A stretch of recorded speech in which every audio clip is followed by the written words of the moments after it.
안녕하세요. 안녕하세요. 사가제 유영훈. 김진석입니다. 네, 모던 율곡 인트로에 이어 그 첫 번째 시간으로 오늘은 율곡의 부모님에 대해서 알아보는 시간을 갖도록 하겠습니다. 어떤 인물을 이해해 보려면 그 사람이 살아온 가정 환경을 이해해 보는 것도 굉장히 중요한 것 같아요. 네, 그래서 오늘은 율곡 이의 아버지인 이원수와 어머니인 심사임당에 대해서 여러분들께 소개를 해드리겠습니다. 그럼 시작해 볼까요? 네.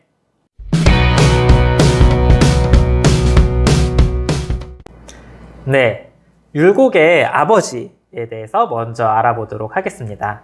율곡의 아버지는 이원수라는 인물이에요.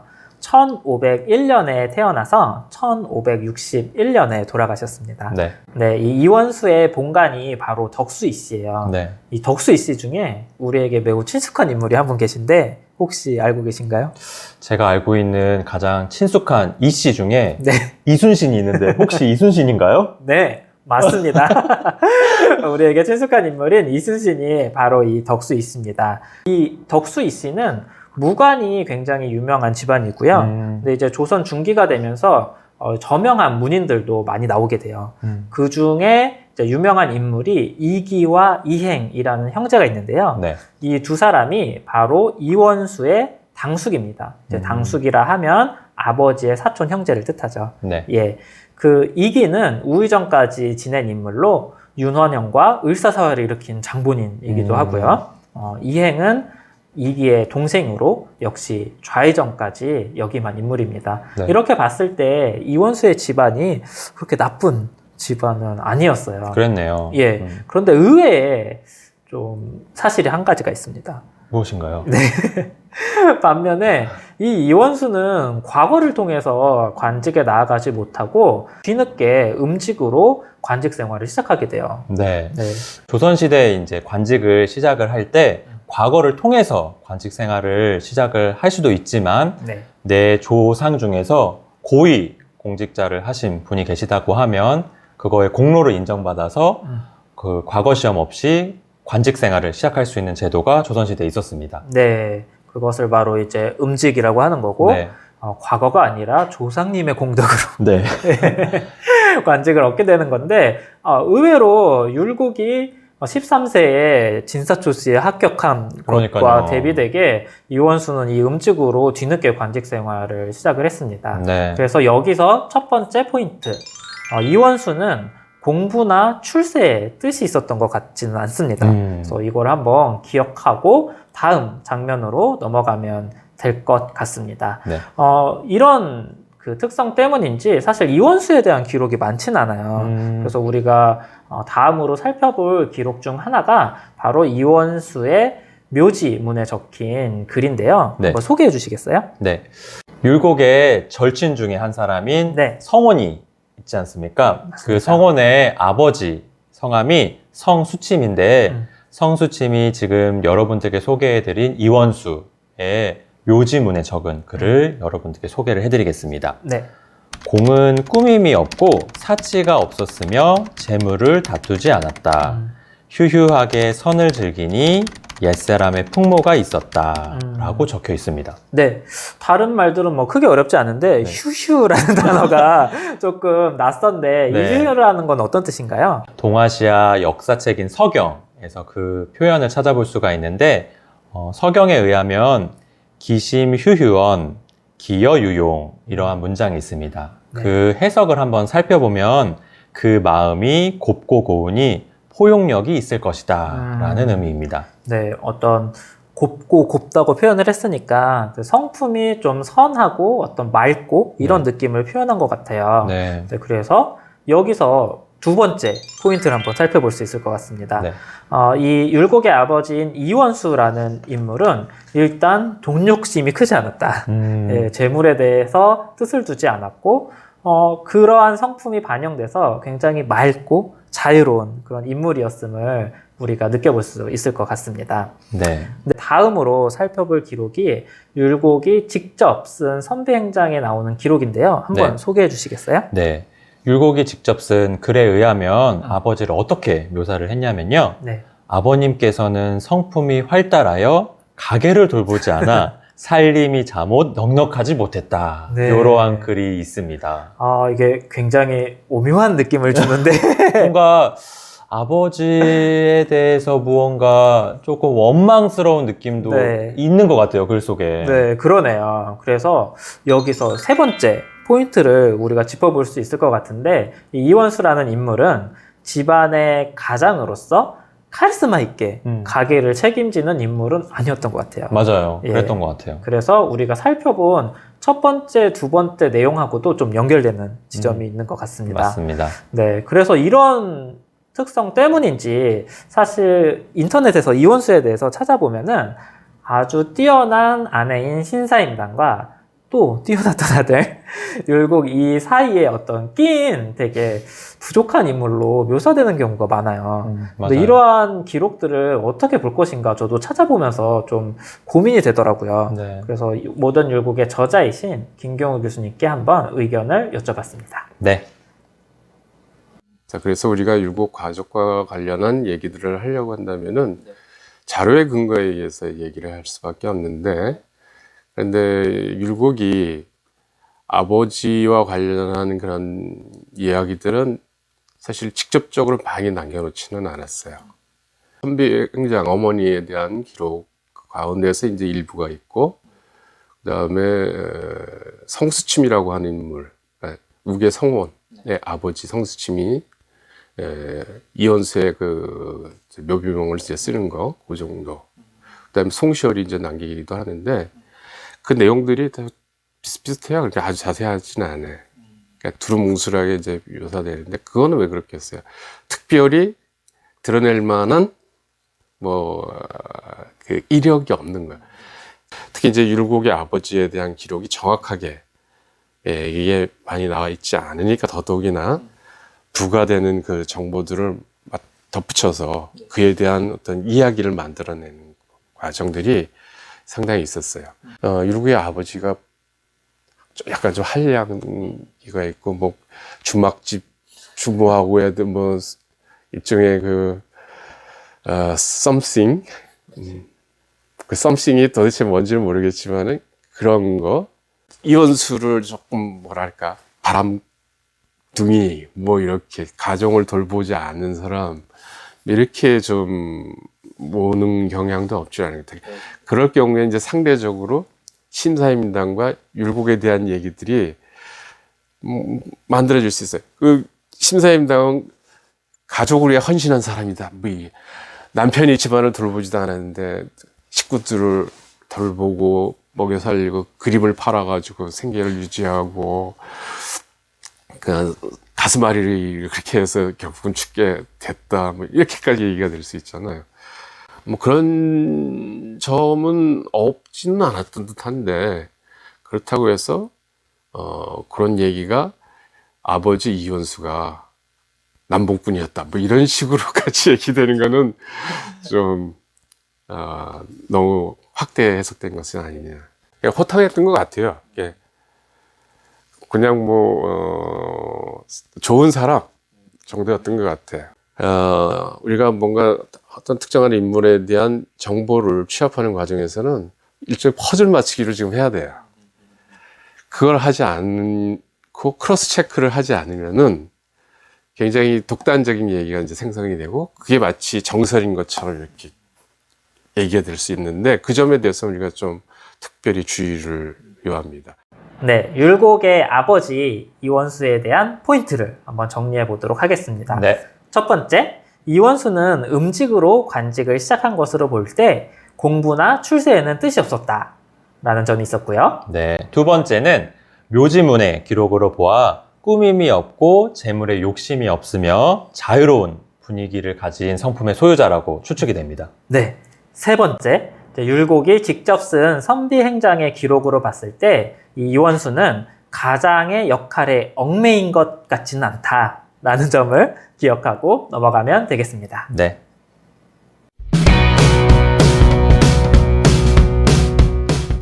네, 율곡의 아버지 이원수에 네. 대해서 알아봤고요. 이제 드디어 율곡의 어머니 신사임당에 대해서 살펴보도록 하겠습니다. 신사임당은 조선의 위대한 현모양처이자 독보적인 여성 예술가로 존중받는 인물입니다. 네. 이 신사임당을 살펴보기 전에 먼저 신사임당의 아버지 신명화라는 인물을 간단하게 살펴볼 건데요. 이 신명화에 대한 기록을 율곡이 직접 써서 남겼어요. 네. 그래서 그 기록을 한번 살펴보면 우선 신명화는 딸 5을 뒀어요. 딸부자 집이었네요. 네, 맞습니다. 이 신사임당이 그 5딸 중에 둘째 딸이었어요. 그래서 기록을 보면 이 신명화라는 인물이 유교적 교육과 원칙에 굉장히 투철했던 사람이라는 것을 살펴볼 수 있고요. 그런데 또 한편으로는 신사임당을 시집 보내면서 굉장히 아쉬워하는 모습도 볼 수 있어요. 그러셨을 것 같아요. 그렇게 봤을 때 이제 신사임당은 유교적 교육을 제대로 받으면서도 또 부모님의 사랑 또한 받으면서 자란 인물임을 알 수 있겠습니다. 네. 이제 여러분들께 신사임당을 제가 소개를 시켜드릴 건데요. 신사임당에 대한 기록은 어디에 자세히 살펴 나오냐면 율곡이 적은 선비행장에서 자세히 살펴볼 수 있습니다. 네. 선비행장이란 뜻은 선비는 세상을 떠난 어머니를 지칭한 말이고 네. 행장은 돌아가신 분의 행적을 기록한 글이어서 네. 선비행장이라고 함은 돌아가신 어머니 행적을 적은 글입니다. 네. 그러니까 율곡이 지은 선비행장이라고 하면 율곡의 어머니인 신사임당의 사후에 이제 율곡이 그의 그 생애에 대해서 기록한 글이라고 볼 수 있겠습니다. 네, 맞습니다. 네, 이 기록의 기초에서 한번 계속 신사임당에 대해서 살펴볼 건데요. 신사임당은 1504년 출생을 했어요. 앞서 살펴본 신명화의 둘째 딸이고요. 혹시 신사임당의 고향이 어딘지 아실까요? 강릉 아닌가요? 네, 답을 이미 알고 계셨을 것 같은데 네, 강릉의 오죽헌 많이 알고 계실 맞아요. 거예요. 오죽헌으로 유명하잖아요. 네, 이 오죽헌이 바로 율곡이 태어난 곳이고 바로 율곡의 외갓집이라고 생각하시면 될 것 같습니다. 즉 신사임당의 고향이 바로 이 강릉이고요. 기록을 살피다 보면은 이명이라는 말이 나오는데 이 이명이 바로 강릉의 옛 지명입니다. 네. 이러한 신사임당은 어려서부터 글과 그림에 뛰어난 재주를 보였고 동시에 성품도 온화하고 침착했다고 합니다. 굉장히 좋은 말만 적혀 있는데 네. 흔히 말하는 엄친딸? 엄친딸. 그러니까 네. 아버지가 되게 애지중지 네. 잘 좋아하셨을 것 같아요. 네네. 그런 다음에 1522년 앞서 소개해드린 율곡의 아버지인 이원수와 결혼을 하게 됩니다. 네. 그리고 1551년 48살의 나이로 다소 일찍 돌아가시게 됩니다. 네. 이때 율곡의 나이가 16살이었습니다. 네. 이렇게 조금 다소 짧은 생을 사셨는데요. 이 신사임당의 삶에서 살펴볼 수 있는 특징을 저희가 2가지 포인트로 한번 정리해 봤어요. 네. 그 첫 번째 포인트는 효심이 지극했던 신사임당입니다. 네.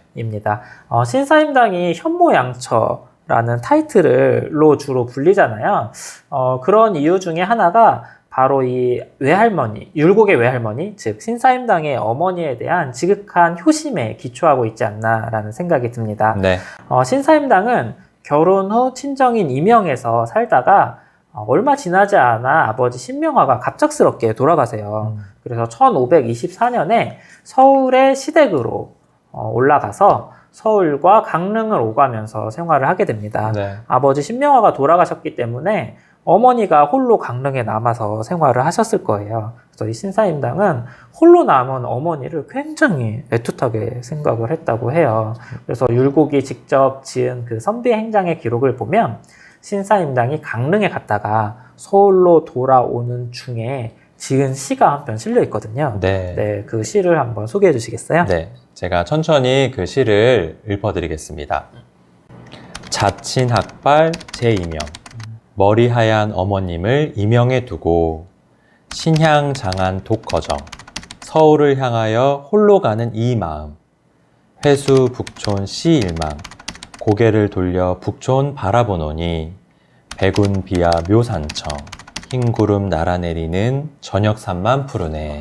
네, 아주 서정적이고 어머니에 대한 어떤 절절한 마음을 울컥 시를 조금 보면은 네. 그 상상을 해보면 홀로 남아 계신 어머님을 이제 강릉에 두고 서울로 이렇게 탁 올라가는데 고개를 돌아보니까 저 뒤로 푸르게 있는 산을 보니까 되게 쓸쓸한, 그리고 어머니를 그리워하는 마음이 느껴집니다. 네.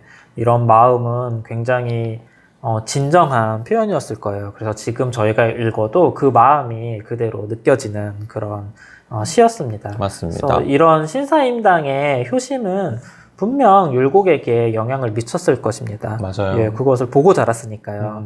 그래서 이 신사임당의 어머니는 신사임당이 다소 생이 짧았던 것에 비해서 90세까지 장수를 하세요. 그래서 기록을 보면 율곡이 외할머니 이씨가 병환이 났다는 소식을 듣고 사직서까지 내면서 강릉으로 외할머니를 보살피러 갔다라는 기록을 살펴볼 수 있어요. 신사임당의 이런 정성스러운 효심이 아들 율곡에게도 이어졌고 이런 효심을 율곡이 배우면서 후에 백성들에 대한 연민과 공감을 가졌던 율곡의 품성이 이때부터 영향을 받아서 키워지지 않았나 생각해 볼 수 있는 지점입니다. 네. 네. 신사임당을 알아보는 두 번째 포인트. 네. 예술적 재능이 뛰어났던 신사임당입니다. 네. 신사임당은 예술적 재능이 뛰어나신 걸로 익히 잘 알려져 있잖아요. 맞습니다. 그 기록을 살펴보면 율곡의 선비행장에 7살 때부터 안견에 그림을 본떠서 마침내 산수도를 그렸는데 매우 뛰어났다. 오. 또 포도를 그렸는데 세상에서 비교할 만한 사람이 없었다. 네. 라고 어머니에 대해서 적고 있습니다. 네. 그리고 당대 이제 문장가 소세양이라는 인물이 동양신시의 그림족자라는 제목의 시에서 신사임당의 산수화에 대해서 탁월하다고 적었고요. 네.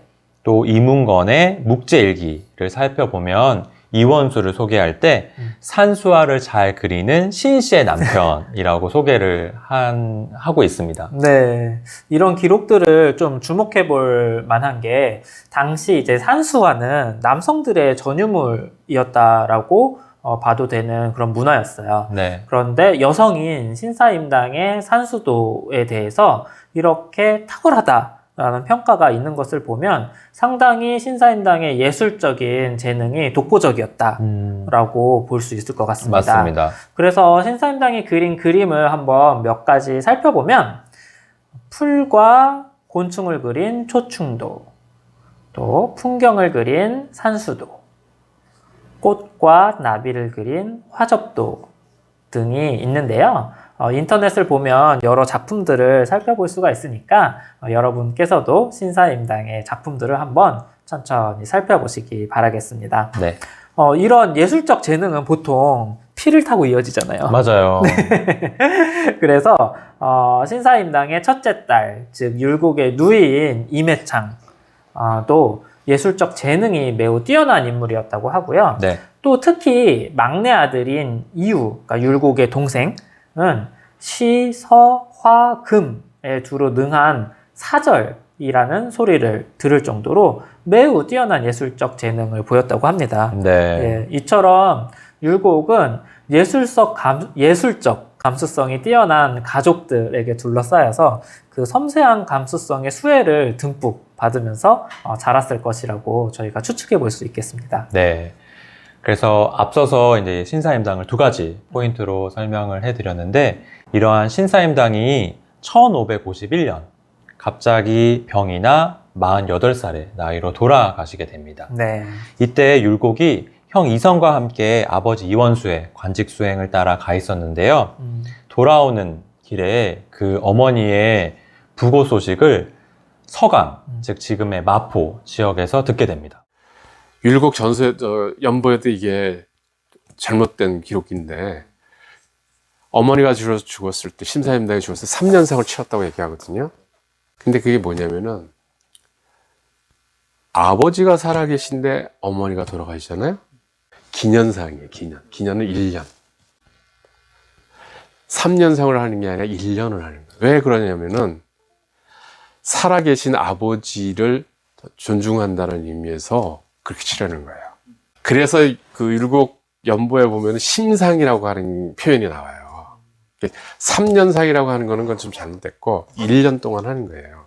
그 율곡이 어머니가 돌아가셨을 때 우리가 알고 있던 것처럼 3년상을 치렀다면, 제대로 치렀다면은 묘자리를 지키면서 고구려 하고 그랬었다면 그 어머니에 대한 죄스러움, 안타까움, 왜 그러냐면 출장 간 기간 동안에 어머니가 돌아가셨거든. 아버지가 그 수은 판관 일 해서 평안도하고 황해도 쪽에 그 곡물수송과 관련한 출장을 가는 바람에 그때 동행을 해서 어머니의 임종을 지키지 못했어요.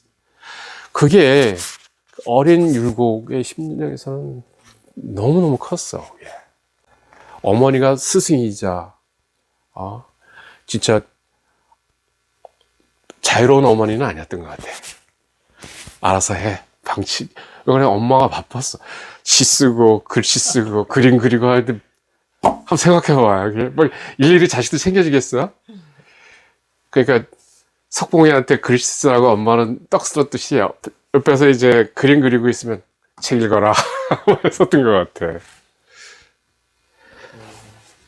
그런데 그 어머니를 그렇게 존경하고 따랐는데 그 어머니에 대한 애틋한 마음이 뭔가 이렇게 응어리들이 풀어졌지만 뭔가 해소가 돼야 되잖아요. 근데 그게 풀어지지를 못했던 것 같아.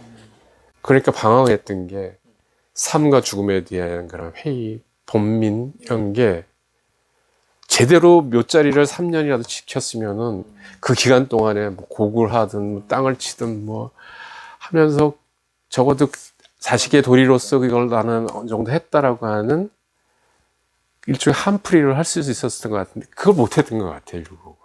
이렇게 어머니와 굉장히 각별했고 또 어머니를 존경했던 율곡이었는데 어머니의 임종을 지키지 못한 사건이 굉장히 트라우마처럼 남았었나 봅니다. 그래서 앞으로 펼쳐질 청년 율곡의 행보에 이 일이 굉장히 심리적으로 큰 영향을 미쳤다는 점, 요걸 한번 기억을 하고 넘어가 보도록 하겠습니다. 네.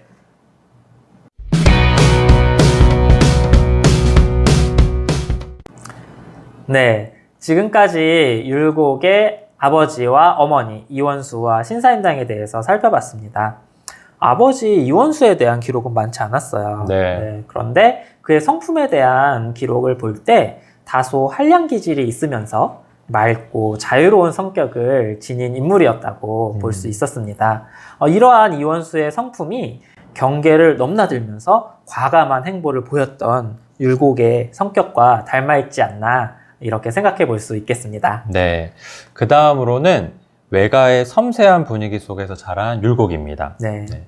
신사임당은 딸이 5인 집안에서 차녀로 자랐잖아요. 네네. 그래서 또 율곡은 또 외가랑 또 친했었고, 네. 그래서 남성적이고 거친 문화보다는 부드럽고 섬세한 분위기에 영향을 받았을 것 같습니다. 네. 제가 누나가 둘이잖아요. 아, 그러네요. 율곡처럼 섬세한 감성. 그러네. 네. 저희 집은 남자가 둘이어서 그쵸. 그래서 섬세하지 못한 건가? 그럴 수도 있을 것 같아요. 그래서 그 예술적 재능을 발휘하는 어머니와 형제들 사이에서 뭔가 딱딱한 분위기보다는 정서적이고 감성적인 측면이 많이 길러지지 않았을까 생각해 볼 수 있겠습니다. 네. 그리고 이런 어머니 신사임당과의 관계에서도 봤을 때 신사임당의 어머니에 대한 애틋한 사랑을 율곡이 늘 곁에서 보고 자랐기 때문에 율곡 그 자신도 어머니께 지극한 효성을 배웠을 거예요. 네. 사실 우리가 어떤 인간에 대한 따뜻한 관심과 애정을 제일 처음 배우는 게 부모와의 관계잖아요. 맞아요. 예, 그런데 율곡이 신사임당을 통해서 이 효심을 배웠기 때문에 추후에 백성에게 연민을 느끼고 또 공감하는 그런 정치가가 될 수 있었을 것이라고 생각을 합니다. 네. 네, 율곡의 부모님 이원수와 신사임당에 대해서 알아봤습니다. 율곡을 이해하는데 그 가정 환경에 대해서 살펴보는 것도 입체적으로 이해하는 데 도움이 되는 것 같아요. 네. 이러한 아버지와 어머니의 영향을 받은 청년 율곡이 앞으로 어떠한 행보를 했는지 참 궁금해지는데요. 네. 다음 영상에서 청년 율곡이 어떠한 행보를 펼쳐나가는지 차분히 또 소개를 해드리겠습니다. 네, 그럼 다음 영상에서 찾아뵐게요. 감사합니다. 감사합니다.